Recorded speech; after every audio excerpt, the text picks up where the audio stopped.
పెట్టండి. నమస్తే అండి. శిరీష్ గారు, ఇప్పుడు ఈ వీడియోకి అయితే లోకేష్ గారు ఫ్యాక్ట్ చెక్ చేసి ప్రజలకి నిజం చెప్పే ప్రయత్నం చేశారు. ఆల్మోస్ట్ ఇప్పటికే కొన్ని లక్షల మందికి చేరిపోయింది. ఒక అబద్ధ ప్రచారం ప్రజలకి చేరువైపోయింది. అంటే ఇలాంటివి జరగకుండా ఎప్పటికప్పుడు మనం చెప్పుకుంటూనే ఉంటాం, కానీ కంటిన్యూ అవుతూనే ఉన్నాయి. ఇదే మొదటిది కాదు, ఇదే చివరిదవుతుందని కూడా అనుకోలేం. మరి ఎలాంటి యాక్షన్ తీసుకోవాలంటారు? ముందుగా మీకు అలాగే ప్రైమ్ నైన్ వీక్షకులకి అలాగే ప్యానెల్లో ఉన్న ప్యానలిస్టులు అందరికీ కూడా నా నమస్కారాలండి. చెప్పండి. ఏదైతే మనం గతంలో 2014 నుండి 19 వరకు కూడా కూటమి ప్రభుత్వం చాలా డెవలప్మెంట్ చేసిందండి. అప్పుడు కూడా ఈ ఫేక్ ప్రచారాలు చేసి కంప్లీట్ గా మనుషులు రాష్ట్ర ప్రజల్ని మభ్యపెట్టి నిజానికి వాళ్ళని మోసం చేశారు ఆ రోజు. ఆ మోసంలో బలయ్యి వాళ్ళు 2019 నుండి 24 వరకు ఎటువంటి పరిస్థితులు చవి చూసారో మనం అందరం కళ్ళారా చూసాం. కాబట్టి ఇప్పుడు అలాంటి జెన్జీ జనరేషన్ లో కూడా ఇలాంటి ఫేక్ ప్రచారాలకి ఖచ్చితంగా చెక్ పెడతారని అయితే నాకైతే ప్రగాఢమైన నమ్మకం ఉంది. ఎందుకంటే అవి నమ్మే పరిస్థితిలో ఎవరు కూడా లేరు. ఎందుకంటే గత 5 సంవత్సరాల్లో మాట తప్పిన వాళ్ళు మడమ తిప్పం మాట తప్పు అని చెప్పినటువంటి వ్యక్తే స్వయాన చెప్పిన ప్రతి మాట ఇచ్చిన ప్రతి మాటని పక్కన పెట్టేసేసి ఇష్టారాజ్యంగా నియంతృత్వంగా పరిపాలించినటువంటి పరిస్థితి. అదే రోజు ఇదే మేము సోషల్ మీడియా వేదికగా కాదు, కనీసం బయటకు రోడ్డు మీదకి వచ్చి మాకు న్యాయం చేయండి మహాప్రభు అంటే ఆడబిడ్డలని లేదు, ఒక కులాలు లేదు, ఏమీ లేదు, ఈడ్చుకుంటూ తీసుకెళ్లి స్టేషన్లలో వేస్తే కనీసం human rights national human rights లో కేసులు పెట్టాల్సినటువంటి పరిస్థితి వచ్చింది ఆ రోజు మాకు. అసలు ఈ రాష్ట్రంలోనే నిజంగా మన రాష్ట్రంలోనే ఉన్నావా లేదా బ్రిటిష్ పరిపాలనలో ఉన్నావా, ఆ రోజు ఇంత దారుణంగా ఉన్నటువంటి పరిస్థితిని మేము చూసాం. కానీ ఇప్పుడు జగన్మోహన్ రెడ్డి మళ్ళీ అదే ఫందాతో వెళ్తున్నారు. ఆయన అర్థం చేసుకోవాల్సింది ఏంటంటే ప్రజలు ఎప్పుడో చెక్ పెట్టేశారు ఆ అబద్ధాలకి ఆ వాస్తవాలకి. ప్రజలు ఇప్పుడు కంప్లీట్ గా రాష్ట్ర అభివృద్ధి వైపు చూస్తున్నారు, యువత భవిష్యత్తు వైపు చూస్తుంది. వాళ్ళ భవిష్యత్తుకు భరోసా కలిగించే ఉద్యోగ కల్పన మీద యువత దృష్టి పెట్టింది. రాష్ట్రానికి పెట్టుబడులు తీసుకురావడంలో కానివ్వండి, యువతకు ఉద్యోగ అవకాశాలు కల్పించడంలో కానివ్వండి, నిన్నగాక మొన్న వచ్చినటువంటి మెగా డిఎస్సీ ఉద్యోగ కల్పన కానివ్వండి. మనమేమో ఉద్యోగ కల్పన మెగా డిఎస్సీ ద్వారా 16,000 మందికి ఉద్యోగాలు కల్పిస్తే జగన్మోహన్ రెడ్డి అనుకో వెళ్ళిపోయి 240 కేసులు వారిని ఆపడానికి ప్రయత్నం చేసింది.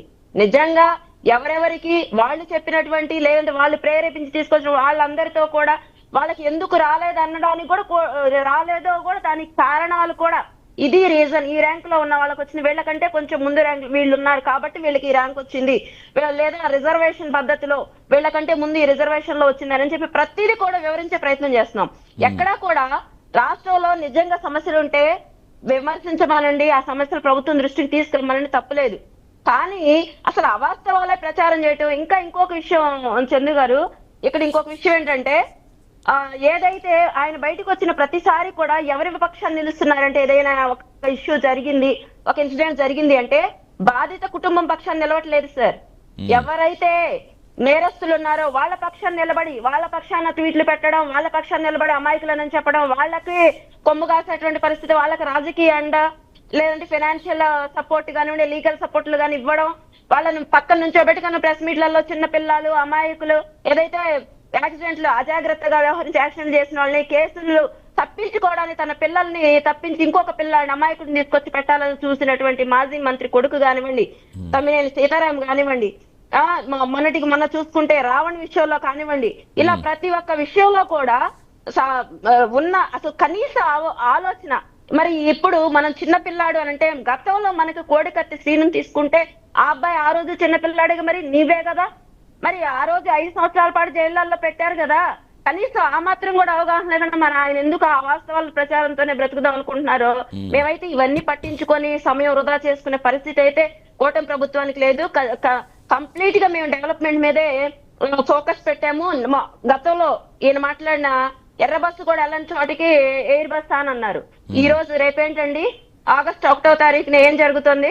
అది కూటమి ప్రభుత్వం అంటే అభివృద్ధికి బ్రాండ్ అంబాసిడర్ ఎవరంటే సిబిఎన్ గారు. అంటే ఇక్కడ శిరీష్ గారు ఇక్కడ మాట్లాడుకునేది సరే, ప్రభుత్వం ఇప్పుడు టీడీపీ ప్రభుత్వం కూటమి ప్రభుత్వం ఇంటింటికి వెళ్ళి మన దుష్ప్రచారాలు కాకుండా దుష్ప్రచారాలు ఏదైతే చేస్తారో అవి కట్టడి చేయడానికి ఇంటింటికి వెళ్ళి మీరు సంక్షేమ పథకాలు చెప్పండి అంటూ కార్యక్రమం చేపట్టారు. ఒక 45 రోజుల పాటు కంటిన్యూ చేస్తారు ఆ కార్యక్రమం. అంటే వాటికంటే ముందే చాలా ఇమ్మీడియట్గా ఇప్పుడు ఈ సోషల్ మీడియా ద్వారా ఇవన్నీ వెళ్ళిపోతున్నప్పుడు మరి ఎలా బ్యాలెన్స్ చేయాలి? ఇప్పుడు జనరల్గా మనం ఆలోచించాల్సింది కేసులు పెడితే రాజకీయ కక్ష సాధింపు అనడం ఈ పార్టీ ఆ పార్టీని కదా జనరల్గా చెప్తున్నా. ఎవరు చేసినా కేసులు పెడితే రాజకీయ కక్ష సాధింపు అంటారు. ఒకవేళ పెట్టకపోతే పేక్ ప్రచారాలు కంటిన్యూ అవుతూ ఉంటాయి. మరి ఇప్పుడు అధికారంలో ఉన్న ప్రభుత్వం ఎలా బ్యాలెన్సింగ్ చేయాలి చర్యలు తీసుకునే విషయంలో? ఖచ్చితంగా వీటి మీద కఠిన చర్యలు తీసుకునే దిశగానే గతంలో సీఎం గారు చెప్పారండి.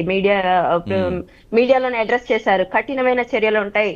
ఇంకా తీవ్రతరం అయితే గనక ఇంకా ముఖ్యంగా మహిళల మీద గాని అలాంటి వాటి మీదనే కాదు, ఇలాంటి ఫేక్ ప్రచారానికి అడ్డుకట్ట వేసేటువంటి పరిస్థితి ఖచ్చితంగా ఉంటుంది. స్వయాన సీఎం గారు వెల్లడించారు. ఆ కఠిన పరిస్థితుల్ని ఎదుర్కొంటారని కూడా నేనైతే తెలియజేస్తున్నానండి. ఎందుకంటే ఇక్కడ రాష్ట్రానికి కావాల్సిన అభివృద్ధి, రాష్ట్ర ప్రజలకు కావాల్సిన ఉద్యోగ కల్పన, వైద్యం, ఇంకా చెప్పాలంటే నిన్న కాక మొన్న లొకేషన్ ఇళ్ల పట్టాలు పంపిణీ, అంటే కూడు ఏదైతే మాకు గతంలో ఎన్టీఆర్ గారు అది కూడు నీడ అని చెప్పి సమాజమే దేవాలయం అని చెప్పారో, అదే కూడు నీడ ఈ రోజు వైద్యం అన్ని కూడా మేము వీటన్నిటిని అందిస్తూ పరిశ్రమలు రాష్ట్రాన్ని తీసుకొస్తూ 3 ప్రాంతాలని సమాన దృష్టితో అభివృద్ధి చేసుకుంటూ వెళ్తాయి. ఇలాంటి సమయంలో చేసేటువంటి ఫేక్ ప్రచారాలని తిప్పికొట్టాల్సిన బాధ్యత మా మీద, అలాగే రాష్ట్రంలో ఉన్నటువంటి యువత ఎవరైతే మొబైల్ ఫోన్ ఉన్న ప్రతి ఒక్కళ్ళ చేతిలో కూడా ఇది వాళ్ళందరి బాధ్యతగానే భావించాలి. ఎందుకంటే ఇది ఎలా వ్యాపిస్తుంది అంటే దావనలో ఎలా వ్యాపిస్తుంది, ఏంటి ఇలా జరిగింది, ఓకే అదే నిజం అని చెప్పి ప్రజలు నమ్మే పరిస్థితి ఉంది. గతంలో చూస్తున్నాం కాబట్టి ఇవి ఎట్టి పరిస్థితులను ఉపేక్షించే పరిస్థితి లేదు. రేపటి రోజున చర్యలు తీసుకున్నాక అమ్మ అయ్యా అని గగ్గోలు పెట్టి చిన్నపిల్లలు, పెద్దవాళ్ళు, లేదంటే మహిళలు, లేదంటే కులాలను తీసుకొచ్చినా గానీ ఫేక్ ప్రచారాలు చేసే వాళ్ళ గురించి కులాలు చూడాల్సిన అవసరం లేదు. వివక్ష జెండర్ చూడాల్సిన అవసరం లేదండి. రాష్ట్ర ప్రజలు తప్పుదావ పట్టించే వాళ్ళని ఎట్టి పరిస్థితుల్లో క్షమించేది లేదు, ఉపేక్షించేది అంతకంటే లేదు. చర్యలు ఖచ్చితంగా ఉంటాయి. కానీ ఒక లైన్ వరకు సహిస్తాం. ఆ లైన్ గనక దాటితే దానికి తీవ్ర పరిణామాలు ఉంటాయి ఖచ్చితంగా, అందులో నో డౌట్ అండి. ఎస్ రైట్ అండి. ప్రస్తుతం మంత్రి రామారావు గారు